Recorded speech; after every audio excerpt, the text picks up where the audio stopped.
This week on the Bioneers, Revolution from the Heart of Nature.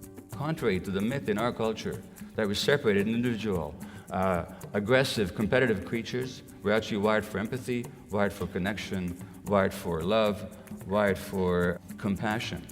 I'm Neil Harvey. Please join us for Inner Resilience with Dr. Gabor Maté on the Bioneers, Revolution from the Heart of Nature. In nature, said the iconic naturalist John Muir, everything is hitched to everything else. Yet we've organized our societies and our thinking in compartments as though we were not connected in the real world or inside ourselves. These kinds of connections are especially apparent in issues of human health. How could we think that our human health is not connected to the health of our environment? But how do you define the environment? The field of mind-body medicine has repeatedly demonstrated how our emotional and psychological states can have profound influences on our physical health, both negative and positive. And as intensely social creatures, we're also deeply affected by our social environments. In this program, the visionary physician Dr. Gabor Maté explores the deepest psychological, emotional, and social forces at work that are leading to our society's poor health and unhappiness. And he says we have the capacity to heal both ourselves and our planet. This is Inner Resilience, back to our true nature. My name is Neil Harvey. I'll be your host. Welcome to the Bioneers, Revolution from the Heart of Nature.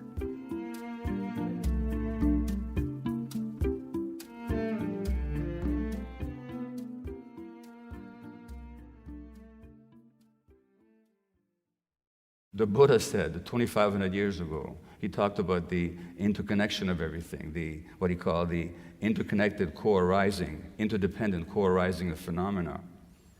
So he said, look at a raindrop. It doesn't just contain itself. You can't just understand it as an isolated entity. In fact, it contains the sky. Look at a leaf. It contains the sky in terms of the irrigation. It contains the earth in terms of the materials that go into it, and the sun in terms of the light that's needed to make it grow.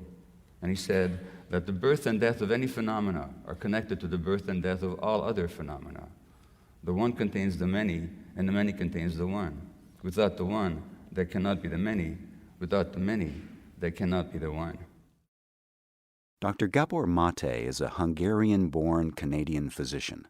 His holistic approach seeks to understand the broader social, cultural, and spiritual contexts in which human disease and disorders arise. His internationally best-selling books include In the Realm of Hungry Ghosts, Close Encounters with Addiction, and Scattered Minds, a new look at the origins and healing of attention deficit disorder. Dr. Maté points to the sorry state of public health as a blaring distress signal that something is terribly wrong.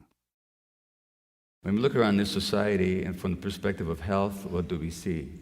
We see that 50% of adults in this society, which considers itself the most successful society in the history of the world, actually suffers of some chronic illness, heart disease, high blood pressure, cancer, autoimmune disease, whatever it happens to be. 50% of adolescents today are now said to meet the diagnostic criteria for one or another mental health condition. Dr. Maté reports that there are 3.5 million children in the U.S. who are receiving stimulant medications for ADHD. 500,000 children are on antipsychotic medications, not because they have psychosis, but because they are upset and their behaviors are problematic. He sees this as a massive, dangerous experiment. Clearly, we're in a public health crisis. Dr. Maté believes that the root problem is that society's values are upside down. So when I talk about the toxic culture that a materialistic society offers its members, what am I referring to? Well, materialism is really a system of belief or behavior which considers material things, and particularly the control and possession of material things, is more important than human values such as connection, love, or spiritual values such as recognizing the unity of everything. And that's the kind of culture we live in. And that means that the culture itself quite apart from the physical toxins that we spew into the environment and the way in which we're altering the very air that we breathe and the very sun that shines on us, we actually are affected also by the toxicity of human relationships or the lack of human relationships that this kind of a society that emphasizes material values teaches us to pursue. And from that perspective, we have to understand that medicine is not simply a science. It's much more than that. It's also an ideology. It's also an ideology. It's a way of looking at human beings. So when we look at human beings as individuals without understanding the importance of their social relationships and their emotional, psychological interactions with others, that's actually a manifestation of the individualistic perspective of the entrepreneur who says that only I matter and what I gain or what I control matters, and we're all in competition with one another. So you see that economic ideological perspective also showing up in its own particular way in the practice of medicine. Well, reality is totally different. Reality tells us that we can't be separated. And this begins already in pregnancy. So a study out of Johns Hopkins University in 2004, for example, showed that the reactivity to stress of the fetus is affected by the stress, depression, or anxiety of the mother. So when you look at the heartbeat and the movement of infants in the womb, whose mothers are stressed, depressed, or anxious, you see different patterns of activity, and that will have lifetime effects. The studies reflect, this paper says, growing evidence that stress and depression can have early and lasting effects on the child life, including increased behavior problems, including learning problems. And we also know that if you stress pregnant animals in the laboratory, their children will be more likely to use drugs as a way of soothe themselves once they've grown up. So this mind-body unity and this interaction of our environment and the individual begins already in the womb. And therefore, how we treat pregnant women, how we provide an environment that's either supportive or possibly stressful, has a huge impact on the long-term development of their yet unborn offspring. And this, of course, happens during infancy as well, because that's a crucial period of brain development. As examples of the complex brew of physical, social, and emotional environments that lead to illness, Dr. Gabor Maté points to two key examples. First, children whose parents are stressed have more asthma. Second, a study found that if a woman was both stressed and emotionally isolated, the risk of cancer was 9 times higher than if she were only stressed or only isolated.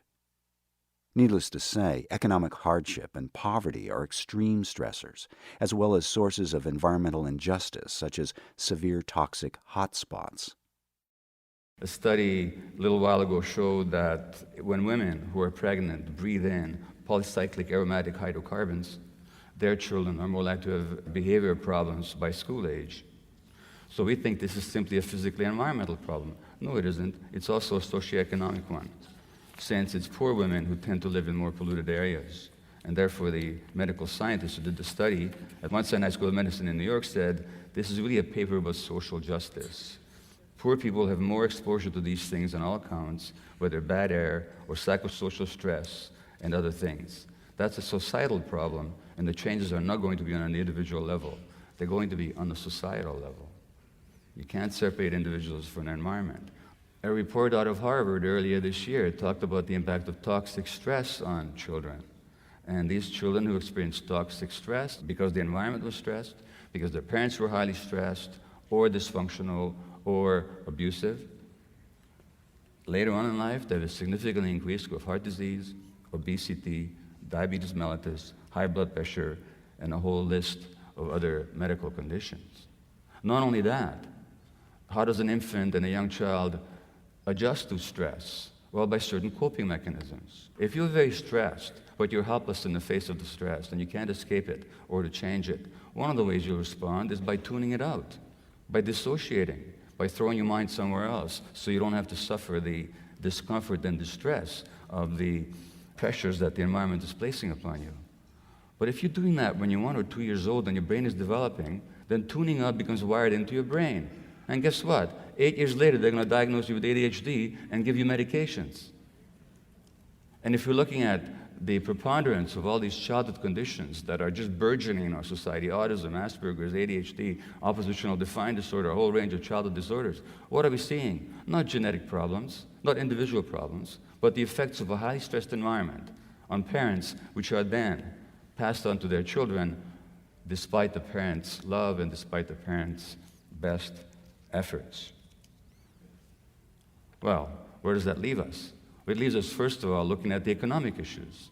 And what we know is that growing up in a low socioeconomic background can actually impair the working memory and the size of different parts of the brain of the adult. So poverty in this country is far from simply an economic question. It's also a question of human development and what kind of consequences that'll have on people's behavior, capacity to respond to stress, and therefore to get ahead in a society in which getting ahead is the highest value. And if you don't get ahead, you're left behind. Dr. Maté observes that as a society, we're inflicting deep, lifelong wounds on generations of children, wounds that bring great costs, both in human suffering and money. Similarly, children who are stressed early will have problems with impulse regulation later on. Impulse regulation means that their capacity to anticipate consequences and to respond calmly to the environment is impaired. And that means they're also going to be at a greater risk of addiction. Now, if you look at addictions, what are we looking at? We're actually looking at two factors. We're looking at, number one, the desperation to escape from the pain and distress that the child has experienced early on in life, which then become programmed into his personality and his heart and his brain. And how do you escape? Well, one way to escape is through addictive behaviors, whether that be drugs or the internet or sex or food or shopping or whatever else. And number two, since, as I've already mentioned, brain development early in life is affected by the environment, people who are traumatized early in life, especially those that are traumatized, their brain development is impaired. And that their brain circuits and neurotransmitters, the chemicals in the brain, are actually at a disadvantage. So when they do the drugs, they feel complete and whole and feel good for the first time in their lives. Their addiction is not a matter of choice. It's a matter of a coping mechanism that is a response to early stress. Now, if we look at what stress is, it's not just a psychological event. I've already alluded to it. It's a physical event. It sets off a cascade of hormones, particularly cortisol and adrenaline in your body, which in the short term, again, help you escape or to fight back, but in the long term, damage your heart, your nervous system, your intestines, and suppress your immune system, which then makes you more prone for all kinds of diseases, naturally. The clear through line in all these tragedies is stress. So what do we know about stress? If you look at what actually triggers stress, the significant factors that trigger stress are uncertainty, lack of information, and loss of control. If you look at rats and you hook two pairs of rats together or two rats together, yoke them together, and you attach an electrode to their tails and you shock them with electricity, they will have physiological stress. But if one rat has a paw open that can shut off the lever that delivers that stress, that electrical shock, even though both rats get the same electrical jolt for the same period of time, the rat with the paw free will have less stress hormones in their body because they have some control. Now, what happens in a culture where the economy is going on a tube, where decisions are made far away by people who don't even know you and you don't know who they are, and your life is very much affected by these large forces over which you have increasingly a sense that you have no control or even influence over? Well, that means a lot of people are going to be stressed.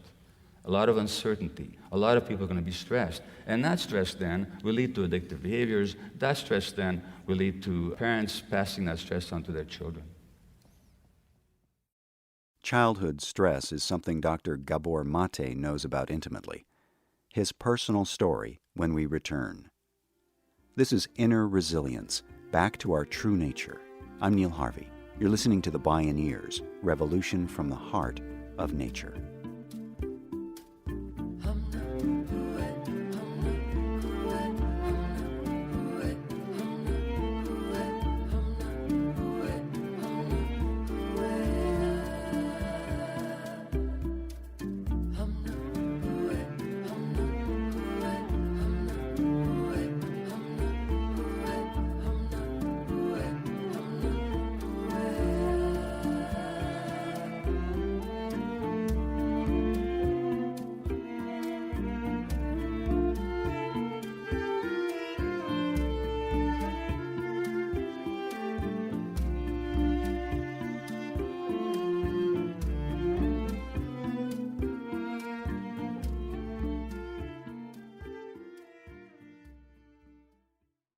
To explore all available Bioneers radio shows and video programming, please visit media.bioneers.org. Dr. Gabor Maté was born in Nazi-occupied Hungary in 1944. He recently returned there on a book tour. The apartment where I was staying at was 2 blocks away from a house in Budapest, a few blocks away from the Danube River. On the banks of the Danube, there's a memorial to Jews that were shot into the river by the Hungarian fascists in 1944. It's a group of empty shoes, bronzed shoes that are just glued to the bank of the river. It's a very eloquent, completely signless memorial that speaks very loudly for the experience that it commemorates.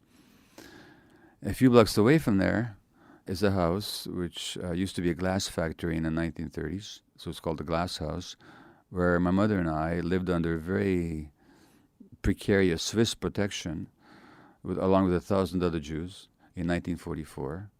And it was precarious because even there the fascists would come and kill people, and there was starvation, mass disease, and all the conditions you can imagine in a city under siege, in a ghetto under Nazi occupation. And I visited that house, and there's actually a little museum in there with my name in there as being one of the survivors of that house. So I know what my trauma was. It was that horrendous first year of my life under conditions when my mother could barely ensure my survival. In fact, the only way she did was to give me to a stranger, a Christian woman in the street one day and said, "Please take this baby away." So I didn't see her for weeks. And prior to that, she was a stressed, depressed, grief-stricken, anxious, terrorized mother. She could not have met my needs, obviously, under those circumstances, barely being able to assure our survival. So that's what I trace most of my issues back to, was that very difficult first year of my life, which of course then had a huge impact on my own development. Is it possible to overcome these kinds of childhood traumas? Dr. Maté says emphatically, yes. We live in a system that generates all these pressures, all these stresses, and in a system like this, we can intervene. There's still a lot we could do, but we need to be fully aware. So if we're fully aware of the impact of early experience on brain development, personality development, and later function or dysfunction, and if we understood the actual physical costs of that, the psychological costs, the health costs, and the financial costs, then as a society we would put money into proper prenatal care for everybody. Proper prenatal care, not just physical care. I mean, this country in some areas has got perinatal outcomes that would not be unusual by third world standards. And we're talking about a country that considers itself the richest country in the world and which uses up a lot of the world's resources. But we can't ensure that children have a proper environment to be born into. I mean, what does that say? So, if we understood the implications of all that, we provide good prenatal support, good perinatal care, support for mothers and fathers to be with their children. There are some countries that provide paternity leave. The United States does not even provide maternity leave. 6 weeks, I understood, is the average in this country. The child needs that mother to be around for at least 1.5 years, 2 years. And I'd go beyond that. When I say the mother, a mothering parent, a nurturing, mothering adult in a child's life. So if we understood the implications of all this, there's much we could do, even in this system, to intervene upstream to prevent all these problems downstream. Dr. Maté suggests that our stress comes from several forms of alienation, starting with our disconnection from nature. And we can see what happens to kids when you put them back in touch with nature, how they blossom, how they actually come alive, how vital they become. Once they've given up their cell phones for a while and all that, and when you actually think about human evolution, it took place in nature.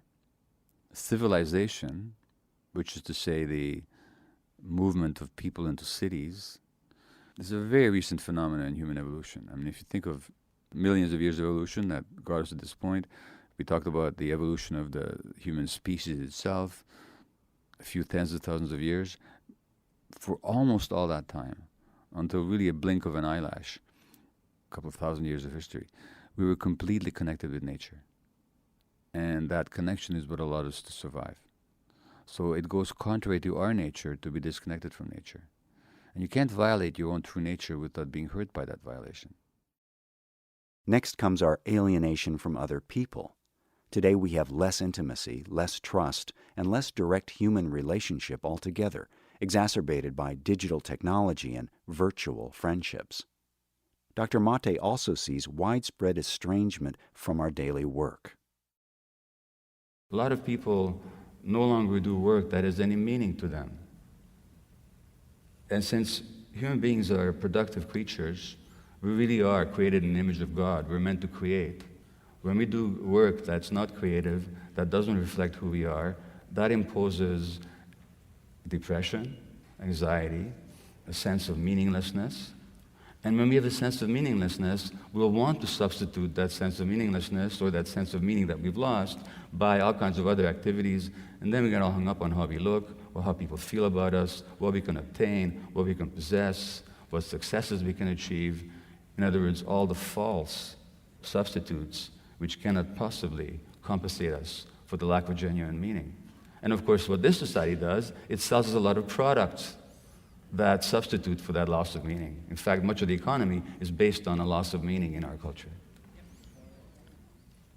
And then we become alienated from ourselves, we shut down our gut feelings, and our gut feelings are not luxuries, you know. They tell us what is right and what is wrong. They tell us what is dangerous and what is friendly. They tell us what is safe and what is dangerous. And they tell us what is true and what is false.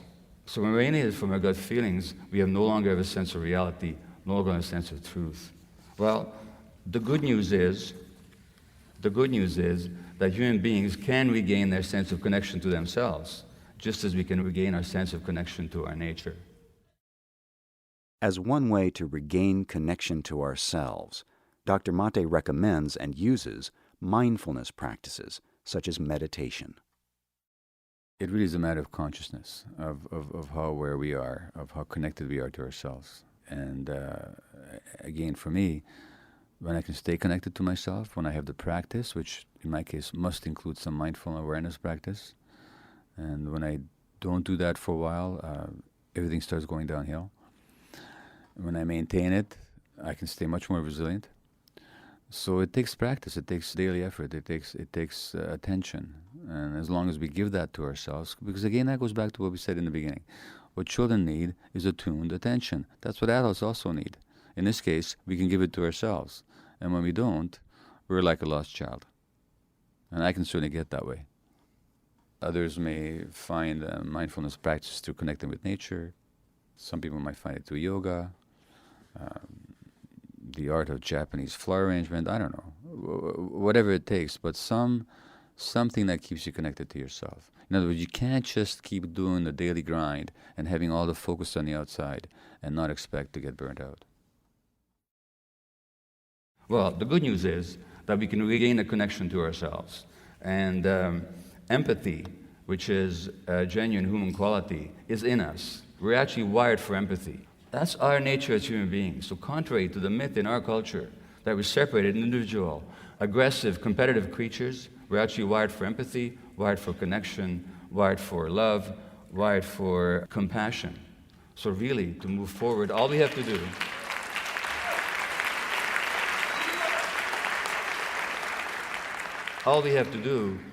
not an easy task, but it's certainly available to us, is to get back to our true nature. Thank you.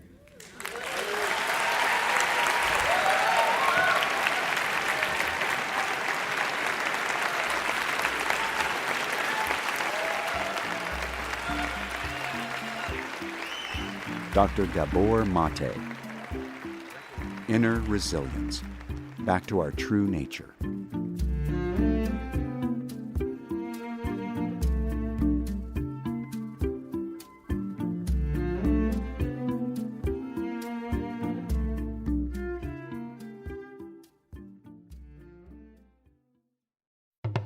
You can explore more Bioneers radio shows and video programming online at media.bioneers.org. For information on attending the National Bioneers Conference and Bioneers events in your area, please visit bioneers.org or call 1-877-BIONEER. The Bioneers, Revolution from the Heart of Nature is a production of Bioneers and Collective Heritage Institute. Executive producer, Kenny Ausubel. Written by Catherine Stifter and Kenny Ausubel. Senior producer, Neil Harvey. Managing producer, Stephanie Welch. Production management and station relations, Kate Hunter. Distribution is by WFMT Radio Network. Our theme music is taken from the album Journey Between by Baka Beyond and used by permission of Hannibal Records, a Rykodisc label. Additional music was made available by Jamie Sieber at jamiesieber.com. That's JAMISIEBER.com. For more music information, please visit media.bioneers.org. The opinions expressed in the Bioneers Revolution from the Heart of Nature radio series are those of the presenters and are not necessarily those of Bioneers and Collective Heritage Institute, the underwriters, or this radio station. My name is Neil Harvey. Thank you for listening. I invite you to join the Bioneers in inspiring a shift to live on Earth in ways that honor the web of life, each other, and future generations. This is program number 1113. This program was made possible in part by Organic Valley Family of Farms, organic and family-owned since 1988.